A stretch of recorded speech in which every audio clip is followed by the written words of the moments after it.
Students Incorporated, a podcast where we dive into relevant topics and issues related to the world of business, technology, education, and design. I'm your host, Mr. Jason. Episodes include student conversations, interviews with thought leaders, and inspirational stories with an international flavor. This podcast is created and produced with the help of students from the International Community School of Bangkok.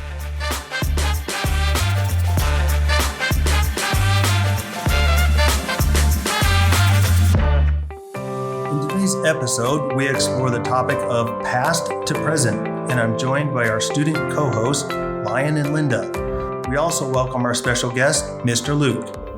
But before we jump into our interview with Mr. Luke, I'll turn the mic over to our co-host. Thank you, Mr. Jason. And now for our quote of the day. Our quote comes from Winston Churchill. He said, "Success consists of going from failure to failure without loss of enthusiasm." Good words to think about, especially as we have started a new school year. Don't lose your enthusiasm, even if you have a failure. But before we get to Mr. Luke, here are some headlines from our news desk. In our own school, the cafeteria has been renovated, but the school food is still the same. In other regional news, Storm Mulan hit Bangkok, leading to massive traffic jams and long delays. Students were eagerly waiting for a flood day. An interesting development is that scientists are looking to revive the Tasmanian tiger that died out in the 1930s. Thank you for those headlines. Now let's jump into the first part of our segment with Mr. Luke. I'll hand the mic back over to my co-host as they have some great questions they'd like to ask you about your past to present journey from teacher to headmaster. Our first question for you is, which high school did you attend? Oh, thanks, Lion. I attended a huge public high school in Tennessee, Cleveland, Tennessee, called Bradley High School. It was a very large school, 3,000 students in the school. I think I had over 800 people in my graduating class. So really kind of the classic public school experience in so many ways. Nothing like ICS. I didn't know anyone outside of my kind of immediate circle. So yeah, large high school experience. Interesting. Our next question is, what were your favorite or least favorite classes? Oh man, I wasn't the most studious student in high school. I was much more concerned about friends and girls and sports than I was about academics. But if I had to say what were my favorite and least favorite classes, definitely my favorite classes would have been like PE, art. I took several pottery classes in high school because that's where all the girls were. I really love PE classes, anything that was not focused on academics or more focused on like hanging out and having fun. That was great. Driver's ed, we had a class where you actually learned how to drive. One of my favorite classes. My least favorite classes, I was fine with most academic classes except math classes. I was really terrible in math and I did not enjoy it. So yeah, but I guess that would be my least favorite. I didn't know we also liked girls a lot, Mr. Luke. Anyway, our next question is, what was your most embarrassing moment in high school? Lion, I think I had many embarrassing moments throughout high school, and many of them revolved around asking people out on dates. So that was always super embarrassing. But I think if I had to think of the actual most embarrassing moment, I would say, I think it was my senior year. One morning early in the school year, I was driving to school and I was driving too fast and I was in a rush to go pick up my friend. We were actually going to go get breakfast before school. So I was trying to pick up my friend, get back to breakfast, and then go to school. So I was driving too fast, driving a little recklessly, and I hit a truck that was in front of me and completely destroyed my car. It like rolled off the embankment. And I was okay, everything was fine. But then after the accident, when I walked back up to the road, I realized that I'd hit a truck full of vegetables. They were taking vegetables to be sold at somewhere, I guess. And so there were vegetables all over the road, everywhere. And this was like, I don't know, maybe 1 or 2 miles from my high school. So keep in mind that 3,000 people were trying to get to my school. So they see me standing on the side of the road, my car destroyed, and a truck that I hit that was also pretty destroyed, and vegetables everywhere. I got teased about that a lot, actually. It was pretty fun. Most people deal with failure at least once in their lives. How did you move on from failing an exam or a test? I've definitely dealt with failure way more than once in my life. I had lots of opportunities for growth through failure. I would say, honestly, for me, I wasn't the best student in high school. So I actually didn't care about failing tests. I didn't really fail classes, but I was a solid C student. But if I failed a test or something like that, I just didn't care. One thing that I did care about, I was involved in sports. I was really involved in wrestling when I was in high school, and so I really, really cared about being successful in that. And I also dealt with a lot of failure in that area too. So anytime that I lost a match or kind of had a bad practice or something like that, it was super frustrating. I don't know, I guess a bit of a perfectionist. Like I wanted to win all the time. So it was really hard to deal with. But luckily I had some mentors in my life that actually helped me kind of process through that, to be able to realize that you actually learn way more from failing than you do from succeeding. And when I kind of look back on it with that mindset and that perspective, I would say I completely agree. I learned, I can still remember to this day many of the wrestling matches that I lost, where I can't really remember many that I won. And thinking back on what I learned through those experiences and through those kind of hardships, and whether it would be a mistake that I made or really just at the end of the day, this other person was better than I was, right? And kind of learning through that as well.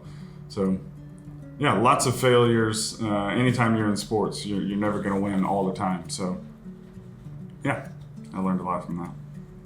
That's a very great advice. Thank you, Mr. Luke. Now, what was your favorite memory from high school? Anything in particular that you really enjoyed? I had a lot of really great memories, Lion. I think, again, kind of the classic high school experience. I was super involved socially, so I think most of my memories revolve around either sports or kind of like after school social things. We had different school kind of functions every year, whether it be like big dances or people had these huge parties at farms and things like that were not school sanctioned, but they were school events for sure. And that was super fun. I think being involved with the wrestling team was a huge part of high school and would definitely have to be up there as some of my favorite memories. I also was part of the cross-country team when I was earlier in high school, and I really enjoyed that and made some really good friends. But I think, like most people, just kind of moments with friends really stand out for me as pivotal moments in high school. And then trips, I would also say trips. We didn't go on school trips like ICS students do for SALT or anything like that, but we had athletics trips, wrestling trips. So the wrestling team that I was on, we really were like a family, and to be able to travel together, we traveled all across the eastern part of the United States. And so that was definitely the most enjoyable part of high school for me. Cool. Our final question for this segment is, what inspired you to become a teacher? Yeah, great question. I took the long road to becoming a teacher. I tried out several other different things right out of college and kind of had different ideas of what I wanted to do. So I think I was 30 by the time I actually got into teaching for the first time. And a couple of things I would say. First of all, I had a teacher in college who really inspired me. He was a history professor. I was a history major. He was an amazing, unbelievable teacher, like lecturer that just kind of talked most of the class. We had class discussions and things like that. But he was this incredible storyteller that was really able to make history come alive for me, which I had never experienced. So I ended up forging kind of a good relationship with him throughout college, and he became kind of a mentor, and we would go to his house for dinner or go out and get coffee.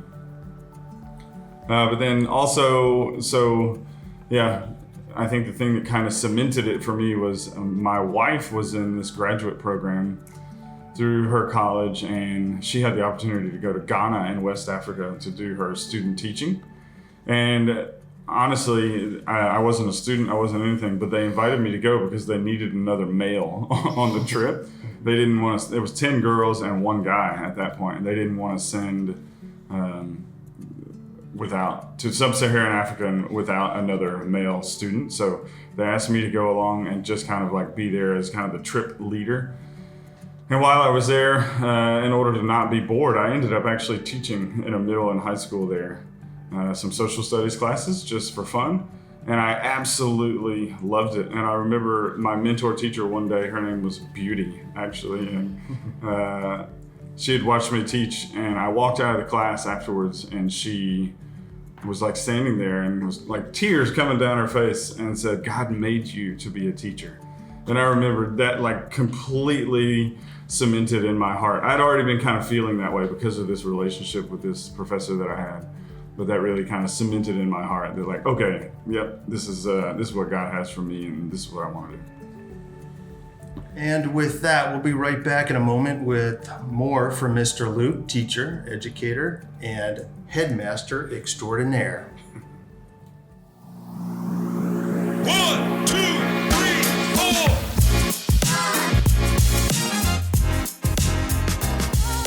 4. Our show doesn't really make any profit, and people like the class of 2023 keep us on the air. So here's a message from them. Listen up, everyone. ICS Carnival is happening this Saturday on September 3rd. Come on out and support the cause and the seniors. Come experience being lost in Japan, wandering through the cat cafe, going through the amazing obstacle course, passing by the origami booth, and more. Come to support the class of 2023. Especially Linda's photo booth.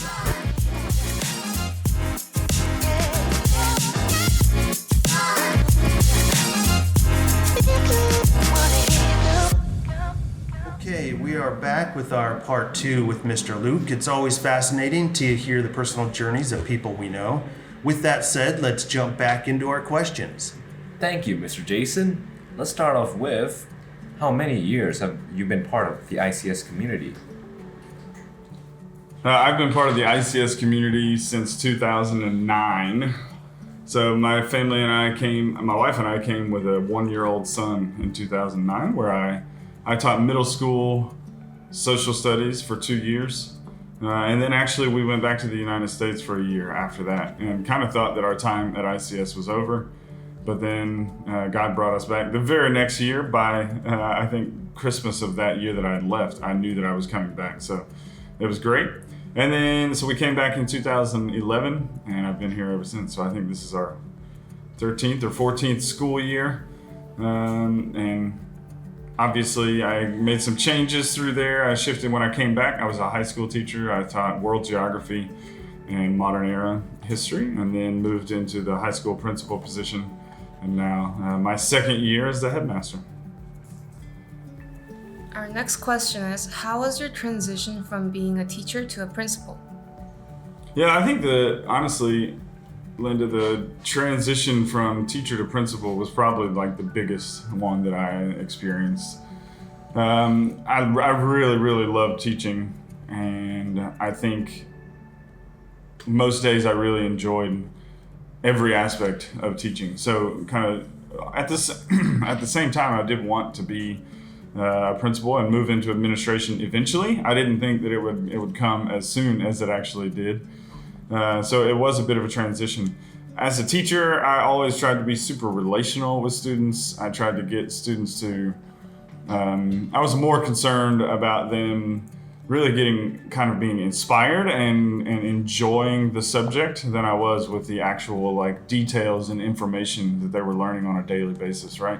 I felt like if students could really enjoy the subject and be really genuinely interested in the subjects that I were teaching, that the knowledge would come because they would want to learn it more themselves.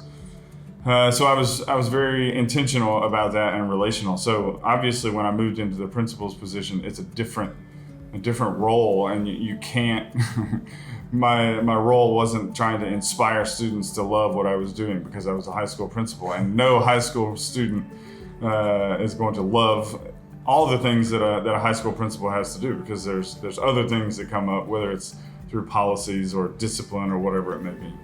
So that transition was actually kind of difficult. I always felt like I was really like student focused as a teacher, and I think that I tried to maintain that as much as I could as a principal. but it's just different, right? I don't have the relationships with 100 students like I did when I was teaching all the time. So that was actually challenging in a lot of ways for me, but I found different ways, whether it's through life groups or leading various student groups or speaking in chapel or whatever it may be. I tried to find different ways to connect with students on a different level. I just want you to know, Mr. Luke, a lot of us do love you as a headmaster and principal. Thanks, Lon. You're the best. Well, I've got a very good question for you. You could have chosen any sort of principal to be. Serious, intimidating, cool, good cop, bad cop. How do you decide what type of principal you wanted to be? That's a great question. And I think, well, hopefully no one ever thought I was intimidating. I don't want to be an intimidating person. I think that was actually kind of hard because I went from being a teacher to a principal, a teacher that I think most people would have thought I was, fun and cool and not so serious, to a principal where there are days where you have to be serious. There are conversations that I had where I had to be serious. I couldn't be fun or cool or funny or I think I always tried to say, okay, I can always be nice. No matter what the situation is, I can be nice. Even if a student's getting disciplined, I can be nice about it. And I think the kindness was kind of the most important thing to me, that students, even through discipline or even through hard conversations or whatever it may have been, kind of tough situations, I tried to be kind. So I wouldn't say that I had an actual mindset of, okay, I want to be this type of principal, but more kind of adapting and adjusting to whatever the situation is. I mean, in throughout the school day, you encounter hundreds of different things as a teacher or a principal or any adult working in a school or a student being in a school. So I think you just kind of had to adjust depending on the situation. Following question is, what is your daily routine now as the headmaster? What are some of the tasks you generally have to complete on any given day? Yeah, good question. Daily routine, it depends on the day. I usually get up pretty early. Sometimes that involves a workout, whether it's going swimming or running or biking, something. I try to stay active as much as I can. So my day always starts with coffee because I couldn't survive without that. And then I usually get to school somewhere around 6 a.m. Usually in the mornings. That's kind of a nice hour of the day where there's less interruptions and less things happening because there's not many people here. And then throughout the day, general tasks, honestly, it depends. It depends on the day. I'm in a lot of meetings with a lot of different people. I typically work most closely with the rest of the administration team, so Mr. Steven, and then our division principals. I work very closely with our principals, helping them, supporting them in whatever way I can. I'm trying to make sure that they can do their jobs to the best of their abilities. My job obviously involves a lot of communication with the community, whether that's with teachers and staff here on this campus or our parents and students as well. So I would say those are some of the daily routines. And then I try to be as present as I possibly can on the campus, just making sure that, I really enjoy getting out and talking to students during lunch or after school, going to soccer games or other sports activities that are happening after school and kind of being part of the community in that way. So. Very fascinating, Mr. Luke. Now, our next question is, do you have any funny anecdotes from when you were principal or now as headmaster? Well, the line, there's a lot. There's a lot of funny things that happen. I always found humor in when students got in trouble. Not that they got in trouble, but the way that people try to get out of getting in trouble was actually the funny part. But there's some privacy issues there, so I won't tell any of those stories specifically. I've always enjoyed fun things that students do. Relationships with teachers have always been fun with me. I've had really great relationships with a lot of the high school teachers specifically because I was in the high school for so long. And kind of bantering back and forth with teachers, or I had a life group one year that liked to play pranks on me. And I came into my office one day that was not a life group day, but they turned everything in my office upside down. And I had no idea when I walked in. I was like, what is going on? It took me a week or so to figure out who did it and why they did it. So yeah, little things like that. It makes life enjoyable. Our final question is, if you could sum up your experience as the headmaster so far, how would you describe it? Well, my experience as a headmaster specifically, that's a tough question. So I started the job last year, obviously after Mr. Darren retired, and we kind of had several administrators that moved positions. So kind of moving into the headmaster's position in the middle of a COVID pandemic was not ideal by any means. I felt like a lot of my job last year was COVID related and COVID focused, whether it was communication with parents and students and teachers and the rest of the administration, or kind of working with Ajahn Angsana, our Thai director, on getting the school reopened and kind of making sure that we were doing everything that we were doing there. So that was super stressful. That was honestly, on a daily basis, not the most enjoyable experience. There were many days where I was like, man, what have I done? Because I went from being the high school principal, which I can genuinely say I enjoyed almost every single day, to being a headmaster where it just wasn't as fun and enjoyable and fulfilling as being the principal. Obviously, things changed. Things got better over the course of the year, and I think I started to settle in finally, and it's been fun. It's been a learning experience. I'm still learning each and every day, because now we're kind of starting this year, and it's kind of everything for the first time all over again, right? Because last year was so unique and so different. But I really am enjoying it. My wife was asking me last night, actually, like, do you feel like you're enjoying your new job? And I'm like, yeah, actually, I do. This time last year, I don't know that I could have said that, but right now, I do feel like I am, and it's great. Looking forward to continuing. Okay, well, unfortunately, we are running out of time and have to end this segment with Mr. Luke. Any last words of advice for our listeners before we sign off? Oh man, I'm not the best with advice. I don't know. Be kind to one another. Love each other. Never pass up an opportunity to show someone love.